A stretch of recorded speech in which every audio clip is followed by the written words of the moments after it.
prison.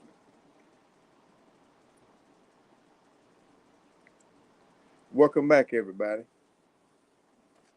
Tonight, I'll be discussing a few topics. However, the main one that I'm going to focus on tonight is about life after prison. Because I see in a lot of the groups, people are speaking about their loved ones getting out and the hardship they encounter with the individual. I would like for y'all to make sure you subscribe to my channel. Y'all can share it so ones can get the information and hopefully it'll do some good. But I am on a particular group called Moms of Incarcerated People,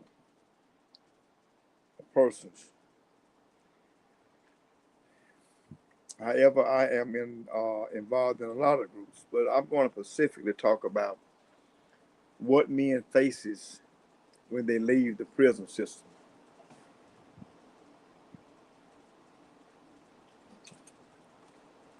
Most men that have been inside the prison, that have done a significant amount of time, the first thing that comes to that individual mindset is that they would like to be involved with a relationship, trying to replace the love that they once had, and trying to find the love that they miss, or trying to fill the void that fondles inside of their heart.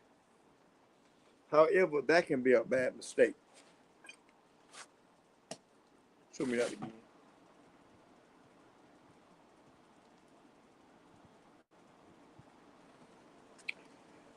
Individuals returning home, after a long prison system should never isolate themselves from support, especially networks. They shouldn't, most of them, they try to control others or make major life decisions immediately. That's that's a terrible thing, to try to make a major life change immediately, trying to catch up or make up for time that is lost. Man, that's detrimental. That is a hole that's being dug and ready for you to fall in. Never try to control everything. The trap. Prison requires hypervigilance and for survival. Inmates they actually develop rigid habits regarding schedules, food, and personal space. Bringing this controlling or demanding energy into a household quickly causes friction with family members. It's going to cause a problem. Most of us try to bring the prison out into what we call the free world. We know it's not free. Nothing's free, but that's just a term that we call it. You know what to do instead. They should practice patience.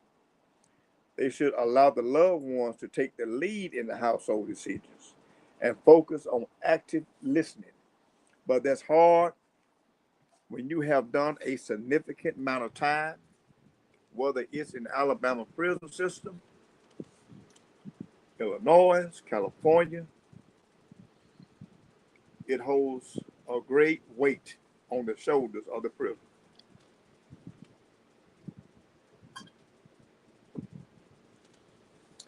This is one of the most uncomfortable conversations, society refuses to have. Reason why? Because people like to believe prison automatically fixes people. However, it doesn't. In many cases, prison simply teaches people how to survive in prison, meaning it teaches the inmate or the convict, whichever one you want to phrase or define it as, teaches them how to survive. And those are two completely different things. A man can spend years learning how to avoid conflict. I spoke about that earlier. A man could spend years avoiding vulnerability, avoiding trust, avoiding showing weaknesses, even avoiding asking for help, and avoid feeling anything at all. This is what it does. So I'm speaking to the loved ones that have witnessed their spouses or their sons or their brothers coming out of prison. This is what it does. And like I said, the prisoner or the ex-convict or the inmate, the human being, society moves fast. And technology or urban developments can be very overwhelming. When a person comes out of prison, these are things that can be overwhelming to them. The technology. I can remember the time when I left prison, how just going to the gas pump was overwhelming. Going to Walmart. Oh, it was stressful, man. It was crazy. People everywhere running around, buying groceries, buying this, buying that, talking on their phones, talking and the speakerphone on, and you don't even know the speakerphone on, you're thinking they're talking to themselves. Very overwhelming.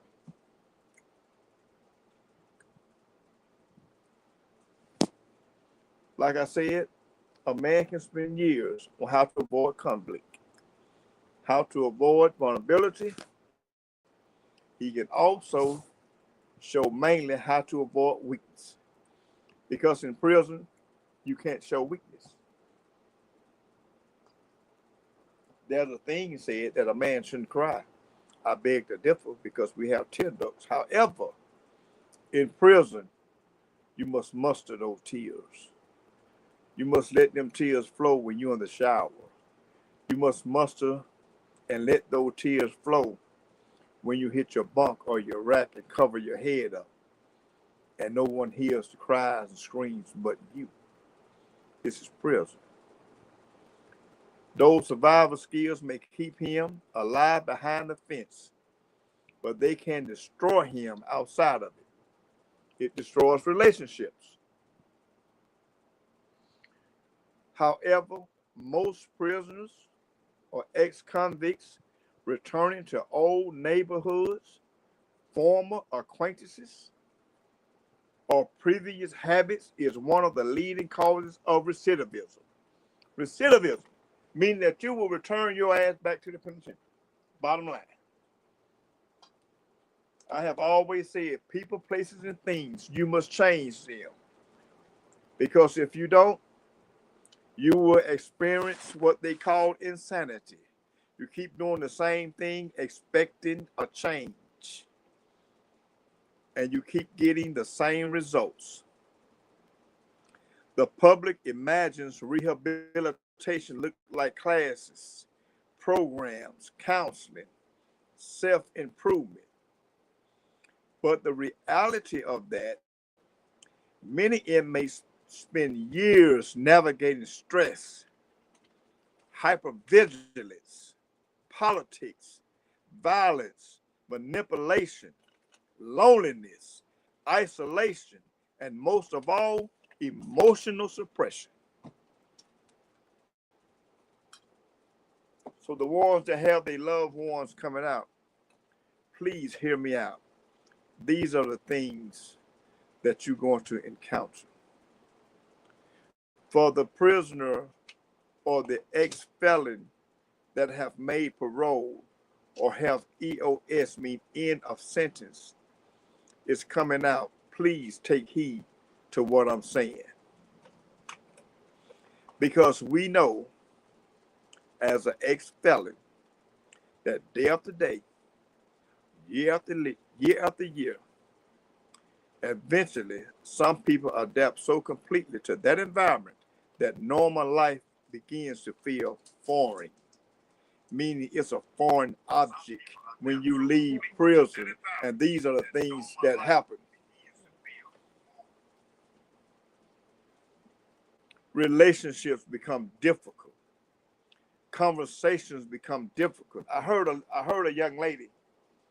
Well, I read a post that a young lady had put on that she said that her loved one had been nearly 18 years in prison. And sometimes when they have conversations, he gets very agitated when the conversation is not going the way he wants the conversation to go. Now, I'm not taking up for the one who have left the prison system.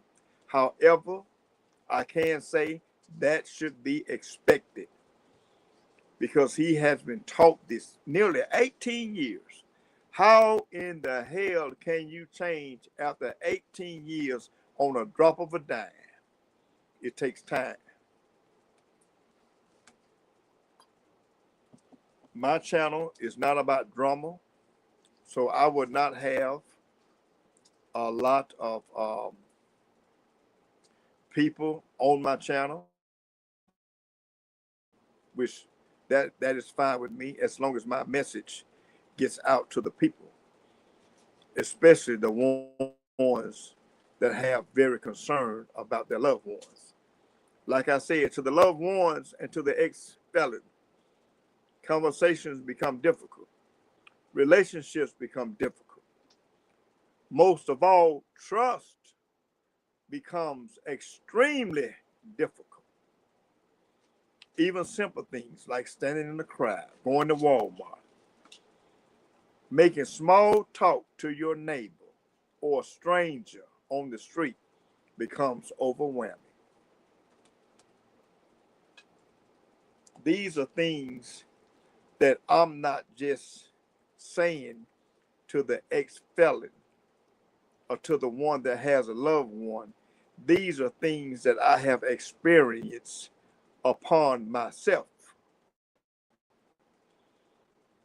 This is why I have this panel today to deliver to certain groups that the people can hear it and don't make the same mistakes that I made. The society watches these men struggle after release. Oh, they've been released. Oh, yes, man, my loved one coming home. Wow, I'm so glad. Let's throw a party. Let's give him big hugs. Let's show him how much we love him. However, this is overwhelming to the person that have endured such a significant time incarcerated, because these are the things that is foreign to him. He did not get the love, the hugs from some loved ones. He did not have family members that supported him while in prison, but upon being released, here everybody come. That's overwhelming. It's like going to a funeral, and we all know how funerals have outcome. Everyone wants to come to the funeral. Everyone wants to come to the family reunion. But no one wants to come and knock on your door when nobody is around and say, how you doing? So these things are overwhelming to the ex-felon.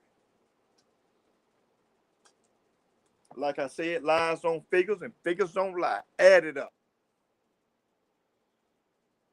The better question might be, what did we expect after conditioning a human being to survive in a damn environment where vulnerability is dangerous and emotional detachment is often rewarded? Now, this isn't an excuse for criminal behavior, but it's something we need to check out. Because if prison only teaches people how to survive, then we shouldn't be surprised when someone leaves with scars deeper than the ones when they walked into it. We shouldn't expect certain things like that. We might come up and write a letter and tell our loved one to be strong. Hold on. Have patience. God loves you. God is in control. I am a man to tell you right now, I am not a religious man, but I am spiritual. And I know that the Creator do control everything that we have. What's going on, Deli? Man, I am glad you was in the chat, man. Thank you very much for your support. But these are things that the inmate hears constantly, day after day. Patience, hold on. But after years and years and years, year after year of beat down, sometimes that patience is hard to handle. Sometimes that patience, man, you just don't want to hear it. So we have to try our best to understand the mindset of the incarcerated. So that's why I do my program about the mindset of the incarceration of individuals, the mindset of our loved ones that have been through and withheld their strength throughout the belly of the beast. Alabama is notorious. However, by me reading and listening to other states, I say, well, damn, I thought Alabama was hell. But our sister state, Georgia, is just as worse. When I look toward the east, Georgia is. When I look back toward the west, Mississippi have the same thing going on. Because no matter wherever you incarcerated at, this is the mindset that the individual of being incarcerated have. He have to put his emotions aside. He have to put his feelings in check. Can't wear them on the sleeve anymore. So after years and years and years of building this thing that he think is normal, once he enter into society, it's abnormal. This world is abnormal to the incarcerated. It should be mandated. It should be mandated that if you have done a decade behind the fence or inside the walls of any prison, you should be guaranteed therapy. You should be awarded rehabilitation from the government, regardless. Because PTSD have set in, and it have set in so strongly and so hard to it define that man. It makes him out of something, a subhuman that he once was. So we ask ourselves, why did our loved ones go in and they come out worse now than before? This is what the mothers is saying on the group chats. These are things that the wives are saying about their husbands. Because people, like I said, when you have done a significant amount of time behind the wall, inside the fences, you cannot come out and try to make time fit into a bowl and try to catch up on it. Getting involved in relationships. The first thing a man would tell you, if he had done a significant amount of time, what you want when you get out? Oh man, hell, like man, I want me a nice woman. Nothing is wrong with that. I'd rather for the man say he want a woman than a man. And I'm not speaking against the LGB or whatever you call it, or being gay. I'm just speaking in general. However, that relationship will ruin him. Arrested development is what he's going to encounter. He might as well put the shackles back on his feet and the cuffs on his hands, because it's going to be a wild struggle. He got to buckle down. Alabama doesn't give the incarcerated the opportunity to learn these skills before coming out into the world that we call the free world or society. Alabama doesn't equip us with the tools that we need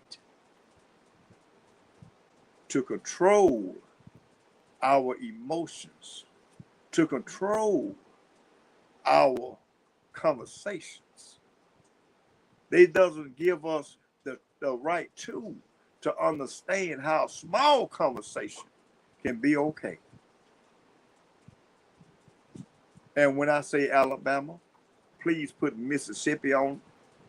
Please put Georgia on it, Indiana. Put all 50 states that's up under the banner of being the United States, all 51. My bad. Put them all up under the banner. Because what goes on here goes on everywhere. I said I wasn't going to come on here alone. I just wanted to express a part of life after prison. Because our loved ones needs that support. The convict that have exited and was fortunate enough to make it out of the belly of the beast needs to hear that you're not alone. But you must seek out the proper guidance. People, places, and things.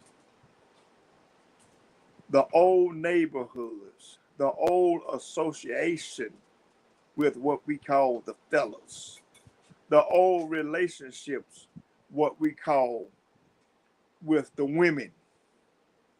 That's man's biggest fall right there, the women. I hate to say it. But majority of the individuals that I met while I was incarcerated was behind a woman. And I'm not speaking bad about women. Because like I said, wherever there's a no good woman, there's a no good man. So don't get me wrong now.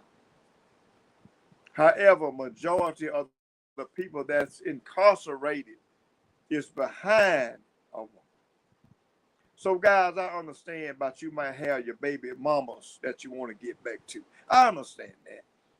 Because being inside prison, you go in, your unborn child is not here, and you've done 15 years. When you get out, she's 16 or he's 16.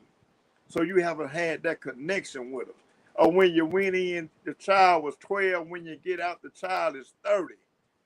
It's not a child anymore because life goes on. Society moves. As though the earth is revolving the same way the doors of the penitentiary. We must have the mindset to be able to come out and find the proper help that we need. What's up, JG? Glad you're in, my brother. Life after prison. I'm going to give y'all some information, and like I said, I'm not preaching to the choir. When I talk, I'm talking directly to myself so everyone can understand. Long-term inmates should avoid romantic relationships immediately upon release because navigating newfound freedom is highly overwhelming. It's overwhelming. You've done 10, 15, 20 years, and you get out of the penitentiary and you get involved into a relationship, it's going to be overwhelming. Re-entry requires intense focus on rebuilding one's own identity, securing employment, managing parole obligations, and adjusting to hyper-stimulating society without relying on a partner to anchor or define that transition. Like I said, lies don't figure and figures don't lie.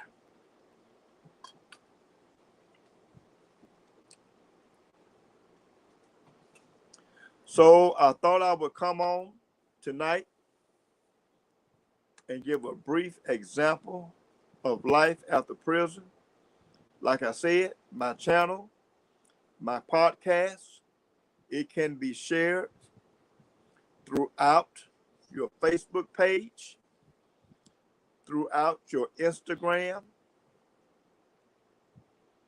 throughout your Twitter, throughout your TikTok.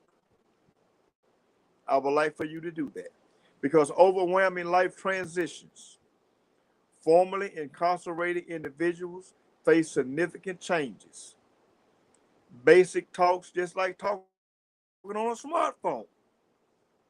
Man, this is overwhelming to the one who have done a decade. It's overwhelming. Managing a bank account or driving a car, that it can be mentally taxing. Mentally taxing. This is not a topic that most people want to hear because we know that social media, we love drama. But like I said, there's a time for everything. A romantic relationship as a heavy, remember, a romantic relationship as a heavy, distracting, emotional burden that can pull focus away from the mandatory reentry steps. Do I need to repeat myself? Well, I'm going to. A romantic relationship as a heavy, distracting, emotional burden that can pull focus away from mandatory reentry steps. That's what it does.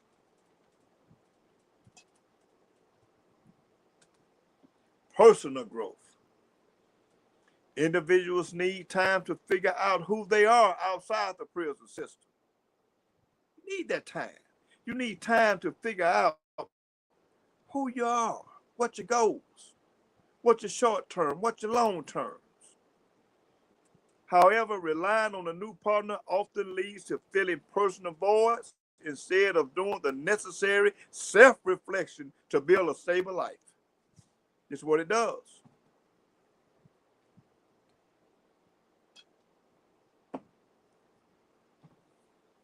High risk of resentment and instability. Do y'all know, according to research from the RTI, formerly incarcerated individuals and their partners frequently experience sharp declines in relationship happiness following release? Do y'all know that? According to research from the RTI, formerly incarcerated individuals and their partners frequently experience sharp declines in relationship happiness, following release. Upon being released, unrealistic expectations can cause high rates of relationship failure within the first 6 months. Boy, boy, boy. Now, that's what I call the nail in the coffin. Experts in organization working in criminal justice often suggest focusing on self-care, employment, and reconnecting with supportive family members during this initial period of reentry. Don't think just because your buddy that you ran the street with, it's okay to get back out and say, oh yeah, yeah. No, connect yourself with someone that is focused. What's up, Mark? Glad you're here. Yes, choices. That's right. Because it's very important. The first thing people want to do, the first thing men want to do, the first thing they think about is jumping into a relationship.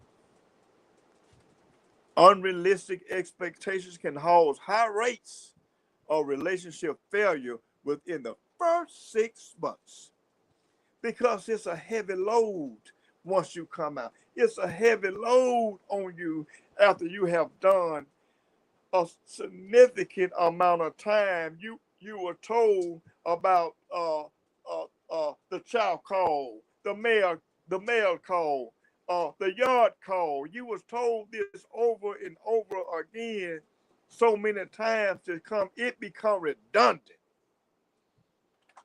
You ain't heard it so much to nobody got to tell you when mail call comes around. You automatically know when the door rolls, you see the man in blue, they got a thing.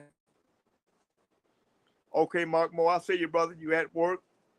I'm glad you tuned in, my brother. I'm just speaking about life after prison. Something that you and I have experienced.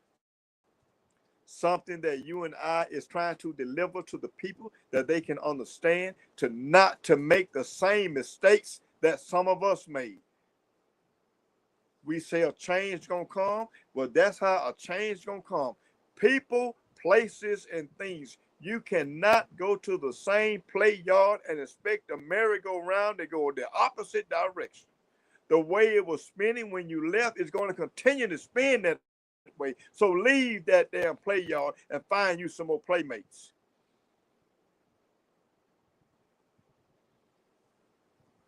Mark Moore says surviving Alabama prison, coming home with the same mind is rare. That's right. That's right, brother. To come out, if you have one that have witnessed the incarceration of the men inside Alabama prison system, to come out with the same mind, you will think he had been in the military and he had went to Afghanistan or Iran and fought in the Vietnam War, and say, how in the hell can he function? So these are the things that we must tell our loved ones. And our loved ones, for the enemy, for the convict, listen to what I'm saying. You don't have to respect the messenger, but please understand the message. Because it's true, my brothers and my sisters. It's true. When I go online and I go in my groups and I correspond with some of the members in the group who I have never met a day in my life. However, the conversations that they have, when they put them on there, it hit rock bottom. It hit the marrow of my bones. It sent chills through my body. It brings tears to my eyes to hear someone speak about their loved one coming home and they can't communicate because they don't know how to. It wrecks your spirit when you see the husband have came on to the wife and they don't know how to communicate with one another, because while in prison, communicating through text messages or on the phone or letters is not like a personal communication. It's different.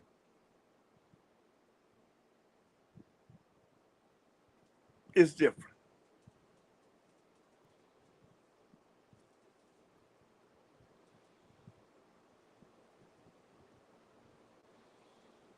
Shout out to Bobby Ye, Imperial Vision on YouTube.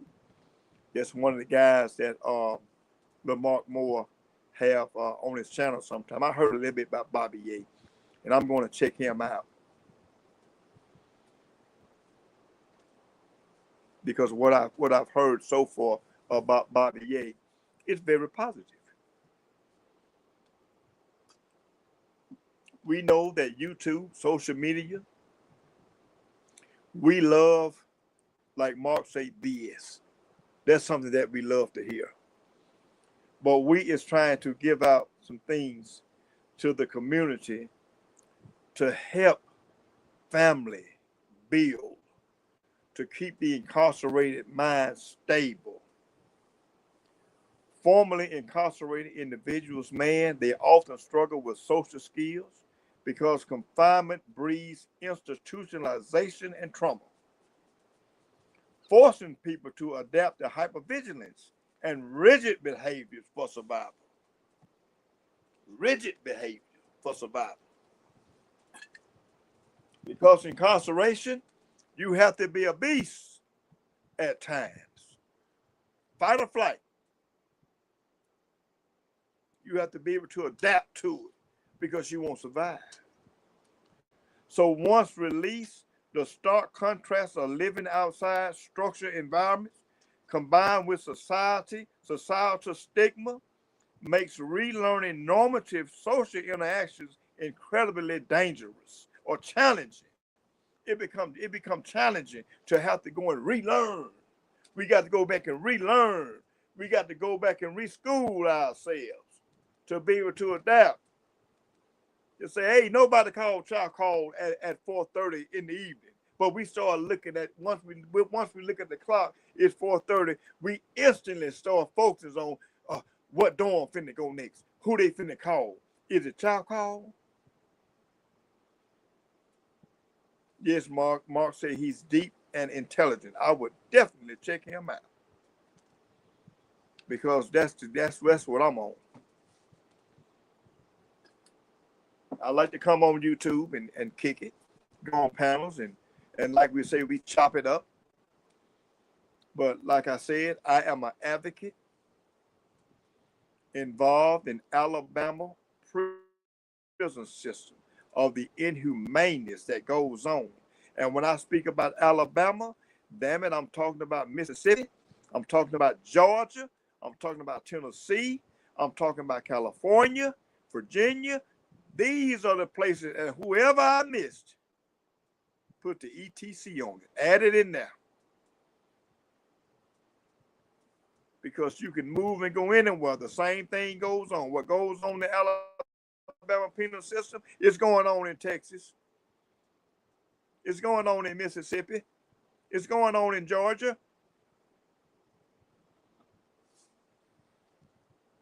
So we have to say life after prison. What is life after prison? Most people think upon coming out of prison, you automatically start adjusting. You automatically start getting it right. I made parole. I EOS my sentence. Oh, I'm in the game. I'm ready. But as soon as you go to Walmart, you get to seeing all these people dressed out in all different colors and shapes and forms. You get to wondering, damn, have I landed on Mars? Have I flew over the cuckoo's nest? Is everybody crazy but me? Am I the oddball? We'll ask ourselves that. I did. I remember my first time going to Walmart, I was flabbergasted. I was mind stricken.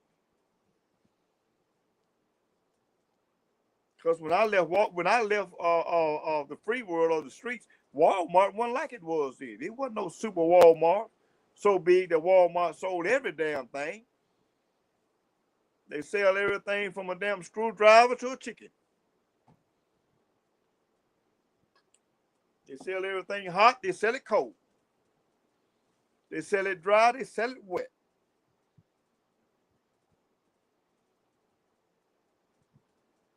These are the things that society have to understand about the incarcerated.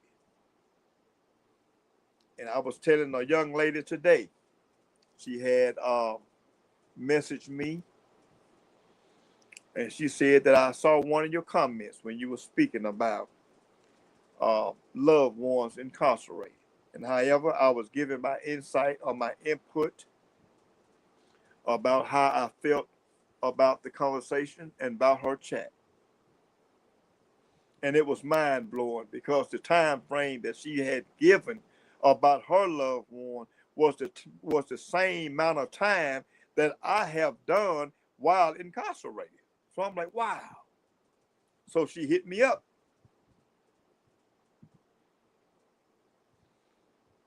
She was saying that her loved ones, when she speaks to her loved one, he gets very agitated and start getting loud trying to get his point across. See, in prison, that's what we had to do. you had to sometimes get loud because sometimes the damn noise is in there so bad, you got to get loud. So this is why some of us now, when we come out and when we get involved in a conversation and it's not going our way, all hell break loose. We go to hollering and screaming, knocking over chairs, throwing cups and bottles and glasses and shit.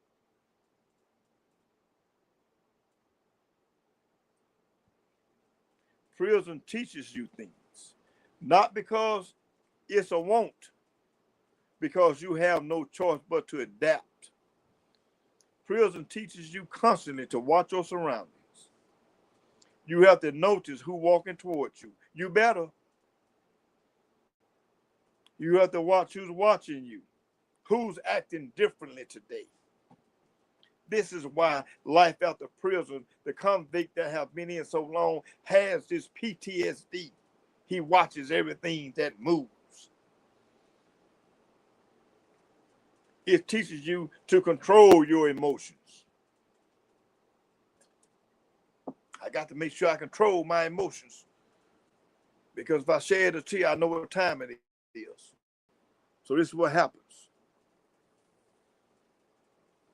Hypervigilance and trauma. Remember those words. Hypervigilance and trauma. I have to repeat myself sometime because I have a southern accent and sometimes it comes out not how it should. But like I said, if I stutter, ask me. I'll repeat it. To survive the volatile environment of prison, inmates often develop defense mechanisms. Mark, am I right? They automatically develop defense mechanisms like suppressing emotions, avoiding eye contact, or reacting aggressively to perceived threats. Now, listen, unlearning this survival mode task, man, it takes time and mental health support. Yes, it does. I'm not ashamed to tell people that sometimes we have to seek mental health assistance. Alabama is wrong to send a man out after doing 10, 15, 20 years and do not require him to be in therapy. Even though one might say, no, I don't need therapy. I'm good. But you have done a significant amount of time, and the things that you have seen while incarcerated becomes normal. It becomes normal when someone get hit with a shank. The first thing the inmate says is, "Oh man, how bad was it? Was it a prick? Did it break the skin?" You see one climbing up the stairs and putting some around his neck and jumping off the top tier. You start laughing because this is normal inside the prison system. You keep on eating. You keep on eating. You don't stop. You don't shed no tear. You keep on going. So imagine life after prison and have encountered all these things while incarcerated. Wow. You know, we have that thing called the social stigma and isolation. Hey man, that's something else now. I wasn't planning on being on here this long, but damn, it's almost 45 minutes. I'm gonna keep on going for a minute. Like I said, social stigma and isolation. Returning to society involves facing heavy discrimination and judgment. Mainly former incarcerated individuals. Withdraw or isolate themselves to avoid this stigma, limiting the practice they need to reveal their social skills. We like to go into isolation. This is what we do. Oh man, I got to be by myself, man. I get better. I do better by myself because this is what I do. I'm solo. I'm in the room by myself. I'm gonna isolate myself because I ain't got time for the foolishness. I ain't got time for your conversation to go one way and we can't have no mutual understanding. It's my way or no damn way. Life after prison. Most of the guys I know that have went and returned to the prison system, the first thing they did, they got involved in a relationship. They got involved in a ready-made family. You can't do that and expect yourself to be productive. Long-term inmates, they miss out on border culture shifts. They miss out. They miss out on things like rapid changes in technology, struggling with everyday realities like digital payments. You know, these are some things we struggle with. Digital payments. Hell, I'm used to going to Alabama Power, paying my light bill. I write a check out to them. I pay them cash. But no, they say, sir, go online, and this is how you do it. This is how you pay it. But when you done time so long and you come out of prison, and when you went in, the check was the technology. But when you come out, the damn phone is technology. You pay online.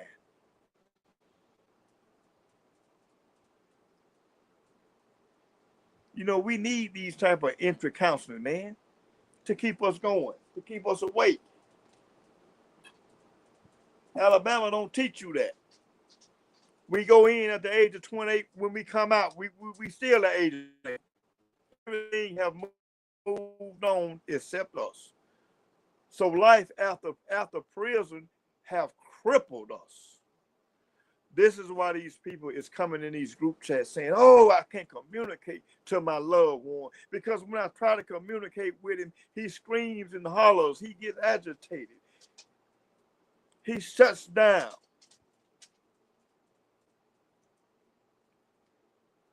Because the things that he has witnessed, the things that he have been cultural involved with. These are the things. This is why. You know, associations become like past trauma. Trying to get along with someone. I mean, it's hard, man. Because in prison, you say, hey, man, look here. I can't show no damn weakness. No, I can't wear my feelings on my sleeve. And you better not say it no tear. If you say it, want to do me and cry? Hell yeah, they do. I'm telling you, I did. But you have to cry in the shower. So the water that comes from your face is just water coming off your head, and no one noticed the tears but you. But we have these resources out here that can help us. So this is why come July the 29th, we're going to step on the front steps in Montgomery, and we're going to explain these things. Why it's needful.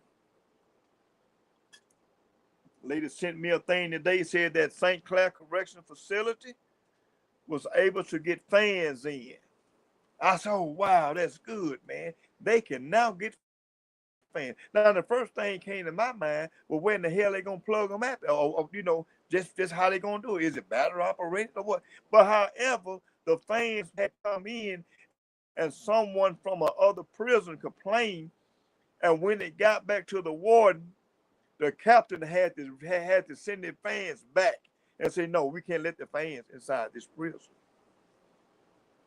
The captain said the warden done that, and he was very displeased with it, from my understanding.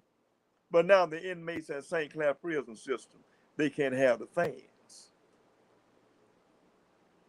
because someone complained about the fans being at St. Clair, and they can't be at Easterly or Bullock. So now there's a problem. And if you ever been in St. Clair, once them bricks get hot, it's like a grill. Have you ever seen a grill that made out of bricks? For the older ones, we know that when you have a grill that made out of bricks, it holds the ferment long. That heat stays in there. And once it get hot, the flames could burn out, but you still got that heat. That's St. Clair. When it's 90 degrees outside, it's 120 in them damn cells. The floor starts sweating. Hell, sometimes the floors even cry out to you. I'm hot. The floors get hot. They start sweating. That's how hot it is. Limestone ain't no different. I never been down south to Fountain and see how it was at Fountain, but I can only imagine because the heat wave don't discriminate.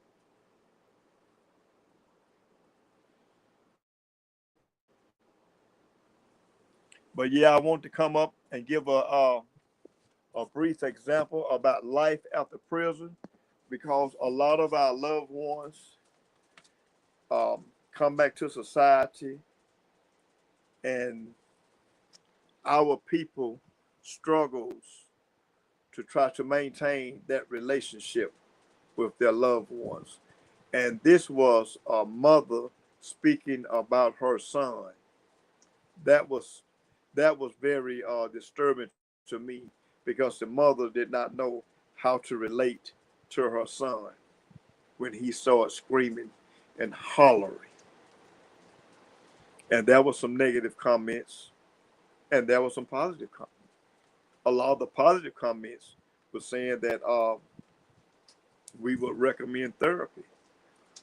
But as a man, we don't even like to go to the doctor.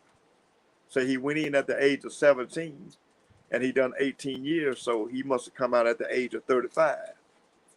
But we know as men, hell, we don't even like to. I know older men, we stopped going to the doctor unless we got so damn sick that we can't help but go to the doctor. So imagine going to therapy. Who gonna go to therapy and let the therapist tell them, oh, you need some help, you need to take this, take that? It don't work that way.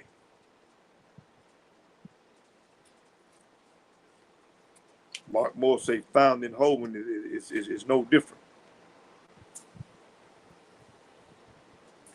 Oh, regularly messed up. Yeah, so for the ones that have loved ones incarcerated, let's try and do our best to understand the situation. If we don't have the knowledge of the incarcerated mindset, sometimes the ones that's on the outside should seek therapy themselves to know how to deal with that individual. Because that individual is not showing that he doesn't love or respect you. He is only showing what he was taught and drilled for so many years, day after day, year after year.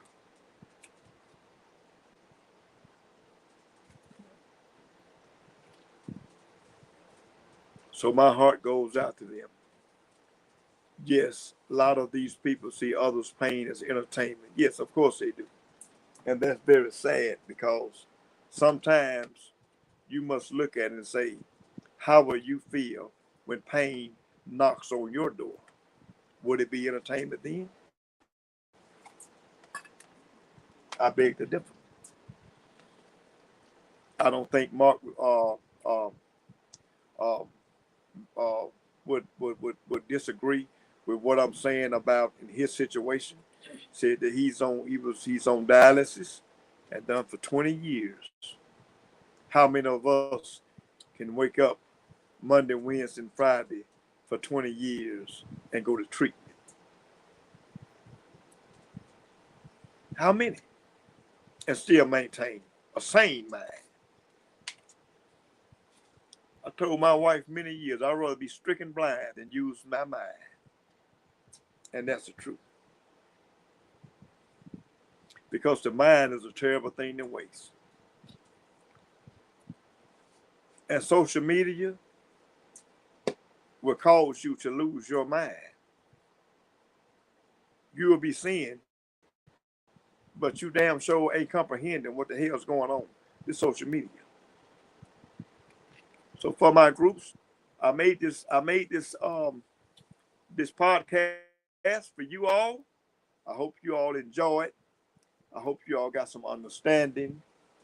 I hope I explained myself the best, because I did the best that I can do. And if I have said anything to irk one, or if I said anything of disrespect, I beg for my apology to be accepted, because it was not designed to hurt anyone's feelings. However, it was designed for upliftment. It was designed for someone to understand. It was designed for people to get the knowledge and the understanding some of the things that I encountered upon being released. So like I said, I wasn't just preaching to the choir. I also was preaching to myself, because the man in the mirror, when he speaks to himself, and he gets the most help. So with that, I leave you all as I came, with peace, love, and happiness. Until the next time you all tune in, please make sure you subscribe to my channel. You can share my channel. You can also stream it on your live if you like. It don't matter, because it's all about how one can help another, and that's my goal. Until the next time, you all be safe, peace, love, and happiness.